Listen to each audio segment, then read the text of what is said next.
Hi there, Aaron Dunn here from the SMSF Academy, and in today's video I'm going to be explaining to you how you can complete our new death benefit nomination form, where you can either create a standard non-binding death benefit nomination, or you can in fact bind that nomination for the member.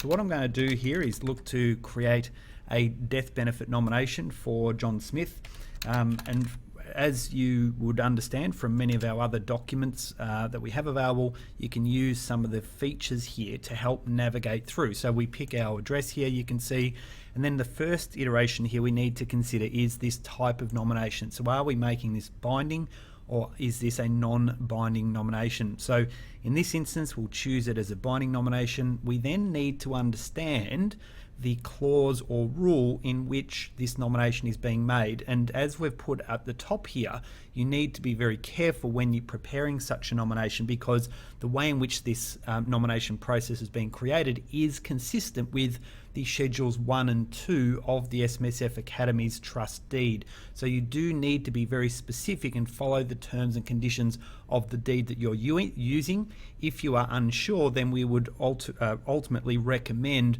arranging for a trust deed upgrade, and you can do that through the campus platform. So let's keep moving on here. We choose our specific rule in this instance.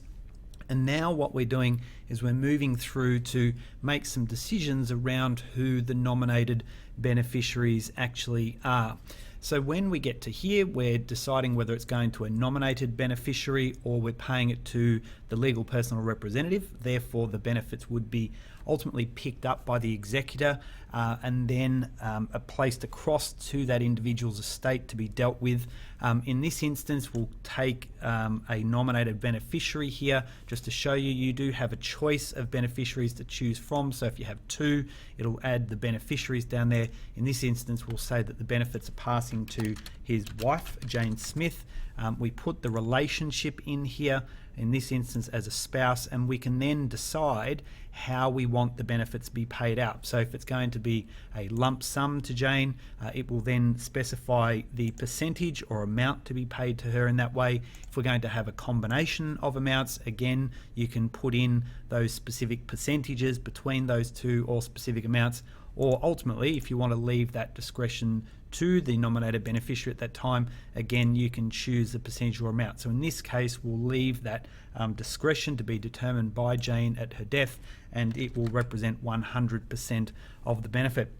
We then move into the next stage, which is an important piece of saying, is the nomination that's being created here lapsing in a specified period of time?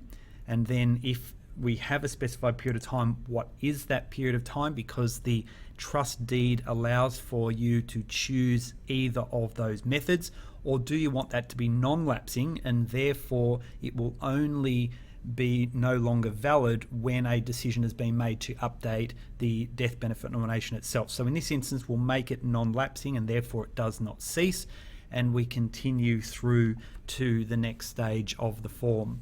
So you can see here there's a range of questions that we need to be answering through this process, and we're going to need to collect this information from our clients as we work through it. So then we get to the next stage, and this is where this document really stands out insofar that it's not just looking at one level of nomination, because now we're needing to determine, well, if something happens to that nominated beneficiary, so if Jane Smith passes away before John does, well, then what would actually happen if John then subsequently passed away? And we have some choices here to say, well, is it to be divided equally among those dependents that have been listed above? So if we had more than one person there, let's say we had 3 people listed as nominated beneficiaries, do you want the rest to be split up amongst the other 2?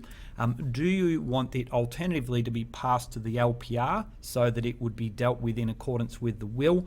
Or do you want to specify a different dependent? So what I'm going to do here is keep it simple, and if Jane dies, then in essence we want it to be dealt with in accordance with the will, so it will go to the LPR. And again, you can see some of that additional information disappears based on the selection that is done by you in this application process. So we're passing that through to the LPR at this point in time.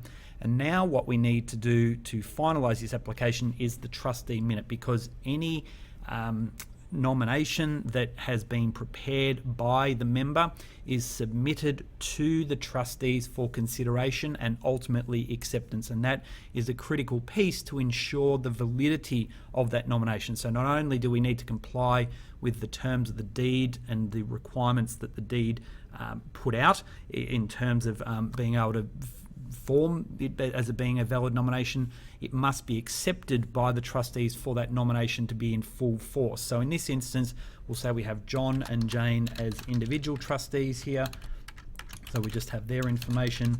We select the meeting address here, their previous address that has been picked up from within the form earlier. We picked up the meeting date that is to take effect, and then we get the final process whereby we can review the information that has been completed here. If you are a gold member, this forms part of the your membership. If you are of a different level of membership, you would need to purchase this death benefit nomination form, and you would have the ability to purchase it at this point in time. So you can see here at my level of membership, it simply bypasses the pricing point and you can hit submit in respect to that order. So what will then happen is you'll get a confirmation that the document is going to be generated. It will take 2, 3, 4 minutes for that to generate, and then you'll receive an email to let you know that that order has now been completed, and you will be able to at any stage go across to your completed documents area and then gain access to that death benefit nomination form. So I've been going through and obviously doing a few here, but you can see that that is currently processing. So what I'll do is I'll just put this screencast on pause, and I'll come back to you as soon as that document has been generated and show you the end product.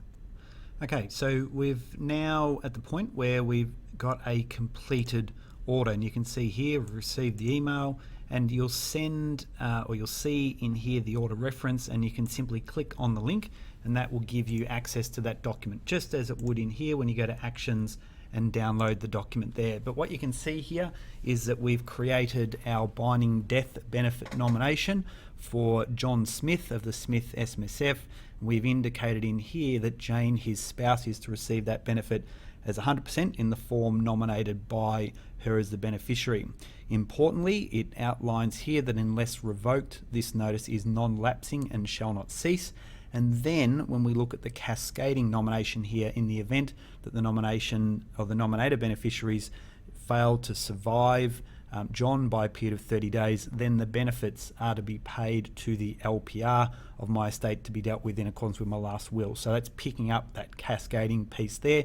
If it was a nominated person, well, then we'd see another table come in there as well. So importantly, we then have information around the validity of the nomination. So it is being made in accordance with Rule 11, and that if the nomination is not made and completed correctly, then this is to be treated as a non-binding nomination. So what we need to ensure is that it's been not only prepared correctly in accordance with the schedule inside the deed, but we then also need to ensure that it's been duly witnessed and signed off by the member as well.